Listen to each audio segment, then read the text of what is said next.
Hi, this is Sriyank Siddhartha and welcome to another great video on Android. In this video, we will implement a transition animation and apply that animation between two different layouts, but within the same activity. So this is the application that we will create in this video. Let us assume this is layout 1, and when the user tap on the screen, we will switch to layout 2, like this. Fine. And within the same application, we will explore various transition effects, one by one. So let's get started. Now most of the transition API belongs to Android.transition package, and this API was introduced in Android KitKat.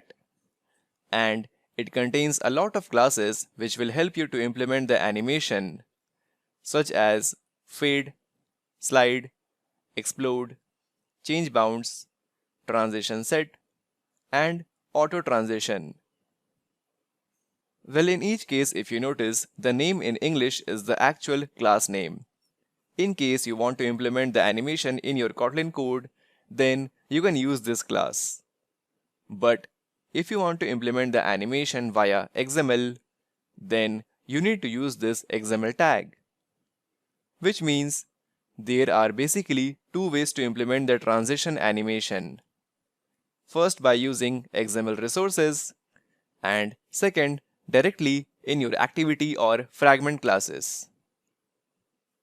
Now, in case of XML, we need to use a special directory of transition folder. So please note this. Well, right now don't worry too much about it.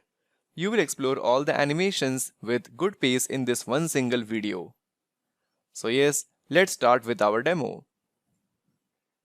Now, if you want to code along with me, then just create a new project with empty activity and make sure you give the package name as com.shriyank.transitionanimation and create this transition folder within your resource folder.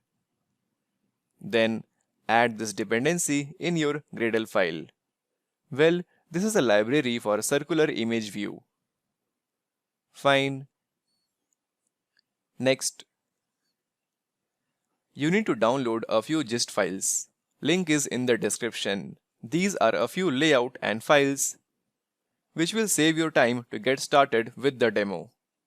So using these gist files, just update your project, such as update your main activity, add this image in your drawable folder, update all the files in your layout folder, and add these files to the transition folder. So your application after running on emulator, if it looks like this, then your project setup is completed. So once you are done, let's begin.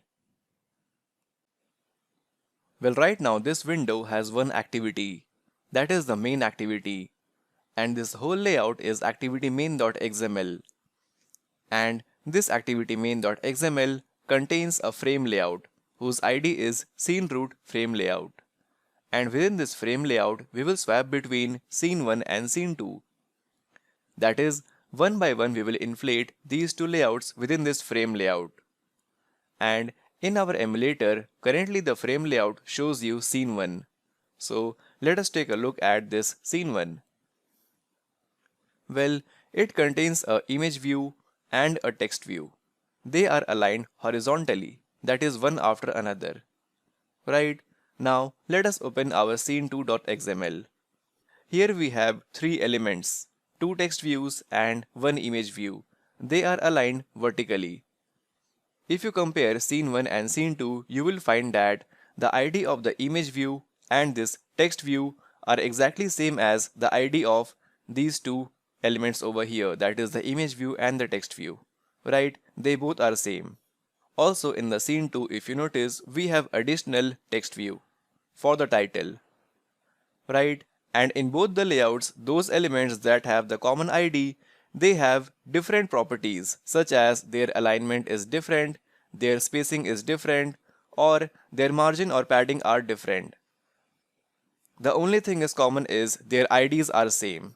Fine, so please note this as well. Now, in our main activity, here I have defined 3 steps to implement our animation, such as step 1, step 2, and step 3. So one by one, let us execute these steps to implement our animation. Well, in the first step, you need to create a scene object for both the layouts, that is, starting and ending layouts. And for that, I have defined 2 late init var scene properties, such as scene 1 and scene 2. Also, I have defined a current scene property which will hold the scene object currently visible on the screen. Then in the next step, we need to create a transition object to define what type of animation you want. And it is in this case where we define whether we want a fade animation or slide animation, and so on.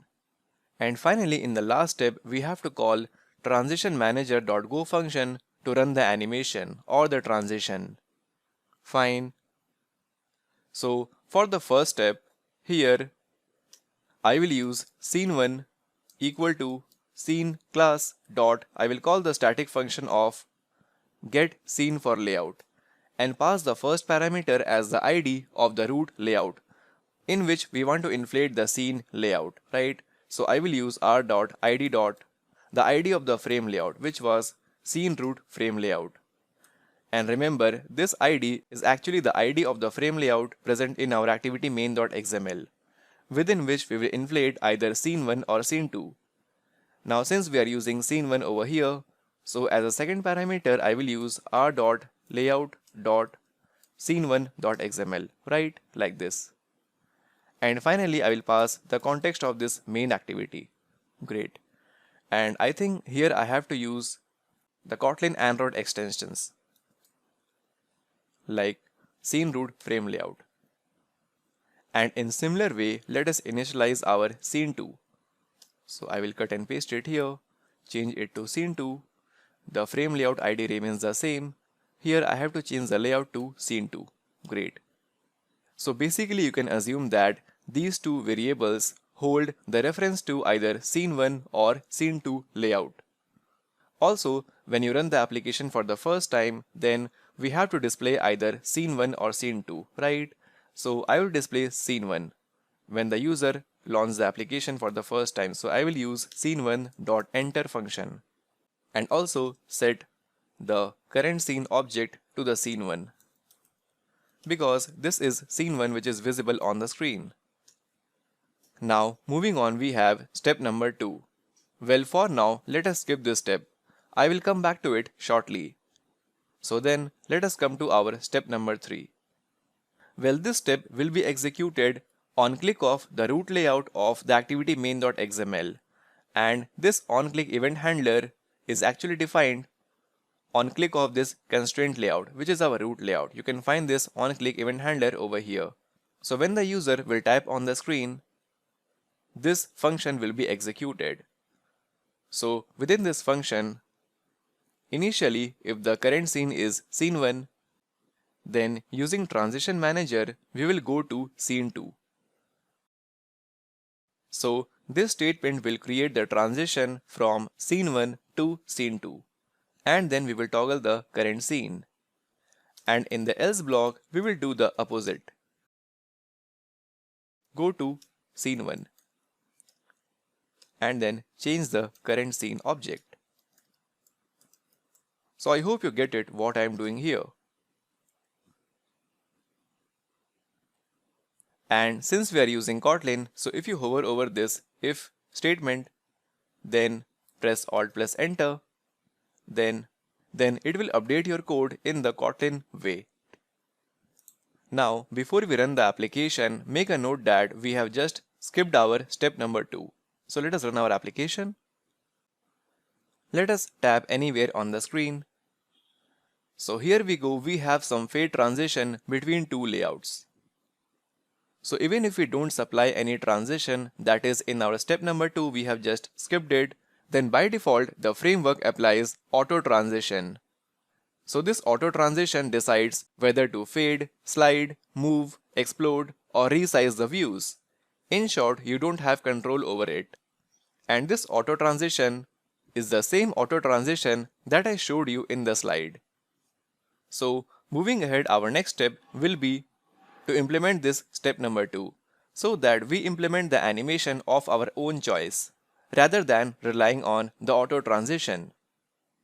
Well, for that, if you go to transition folder, then there you will find example1.xml. Here we are just using ChangeBounds transition, which is the type of transition which we saw in this slide, right?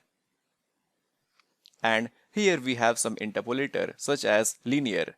Now in case of interpolator, you can use other interpolators as well, such as these are the list of interpolators. If you try to use this bounce interpolator, then it will show some bounce effect in your animation. So you can just try these interpolators and see what effect they create in your animation. Right now I will use linear 1.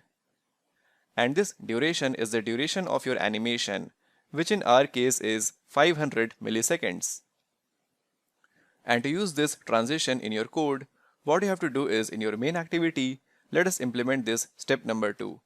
So I will just initialize this transition variable or the property. So I will use transition equal to transition inflator dot from, pass the context of this activity, and then call inflate transition function and pass r dot transition dot example1.xml like this. And then in the step number 3, as a second parameter in both the function of Go, you have to pass this transition object, because we want to apply the transition of our own choice, right? And here I guess we have done some mistake. It should be scene 1, right? So now let us run the application and let's see what happens. Let us tap on the screen. So here we go, our ChangeBounds transition is working perfectly fine. But I guess this could be improved. For example, the ChangeBound transition works well with our image and this text. But for this title, it doesn't goes well.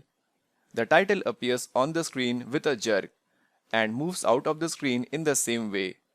And this sudden appearance of the title can be best replaced by fade animation or the fade transition. So right now we are just using a single transition on the entire layout or the entire list of views, right?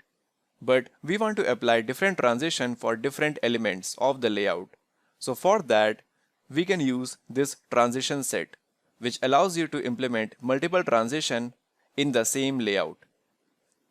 So if you go to your example2.xml, then there you will find this TransitionSet XML tag.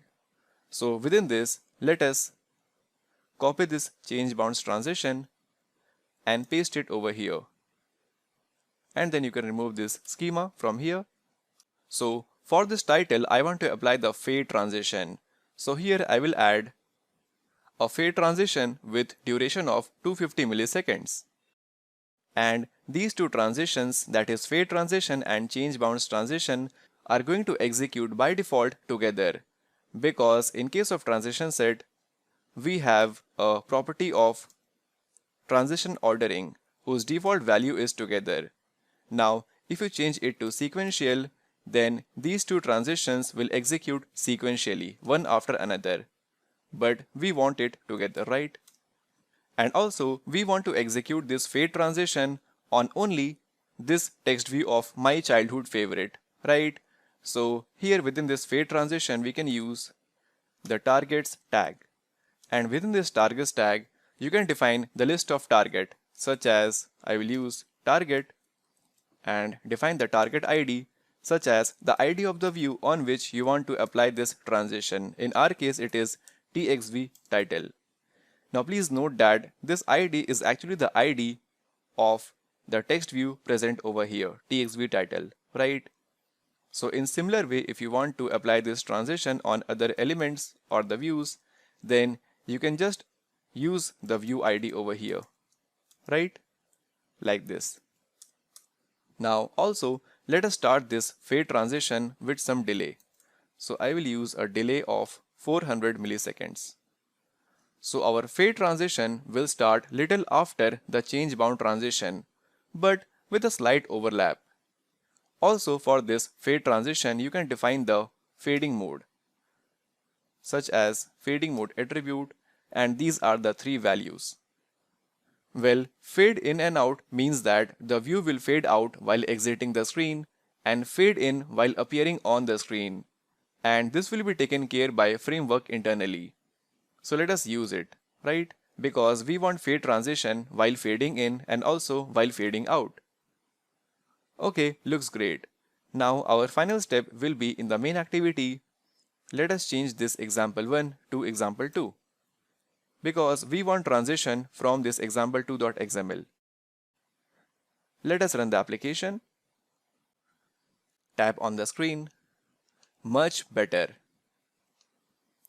But I guess it can still be improved because while fading in it looks good. But while fading out, if you notice, while fading out there is some overlap for this text view between scene 2 and scene 1. Fine, which is clearly visible, right?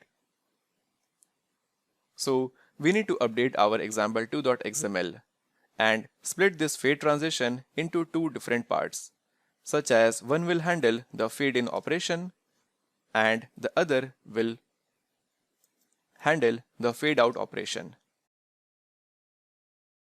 And also let us remove this start delay and use the duration of 50 milliseconds. Well, I have tested this duration. Tap on the screen. Perfect. So in all the case, our animation or the transition looks perfect. The ChangeBounds transition, the fade transition, everything is perfect now.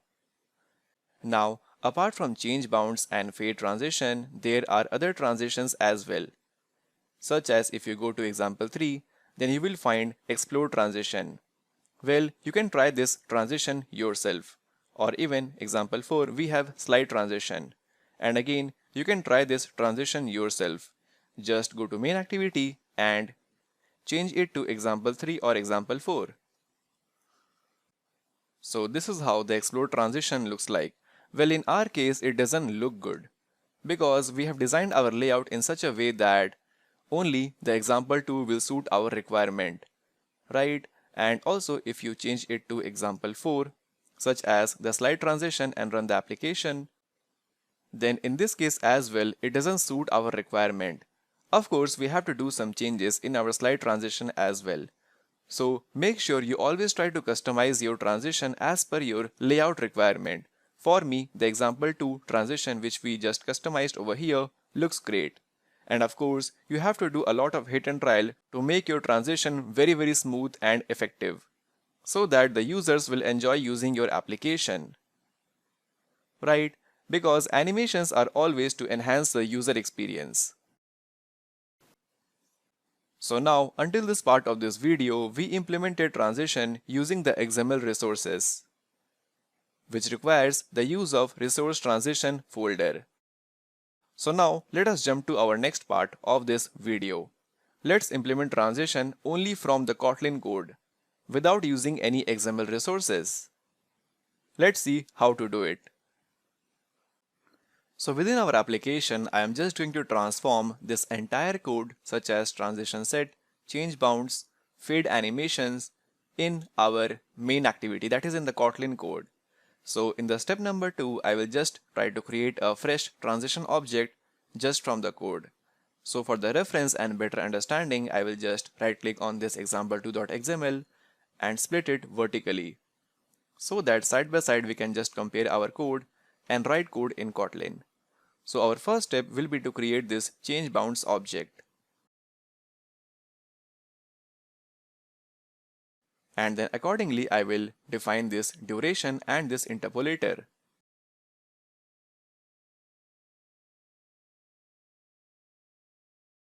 Then I will define this fade in transition in the same way I did for the ChangeBounds.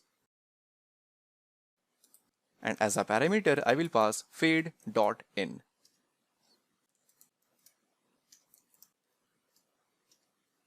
And for this I will just use add target because I want to target a specific text view for this fade transition, right? So I will use r.id.txv title. So this fade in transition will be applied only on this text view, right? And then our last transition is fade out transition. So let's use it here.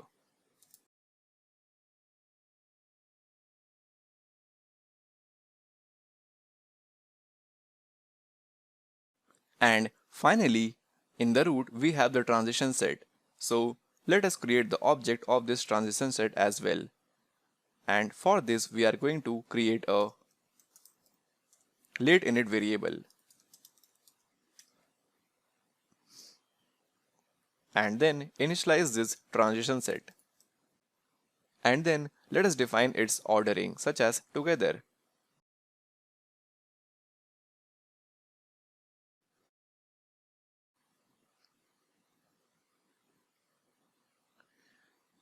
And then within this transition set, we have to add these transitions one by one.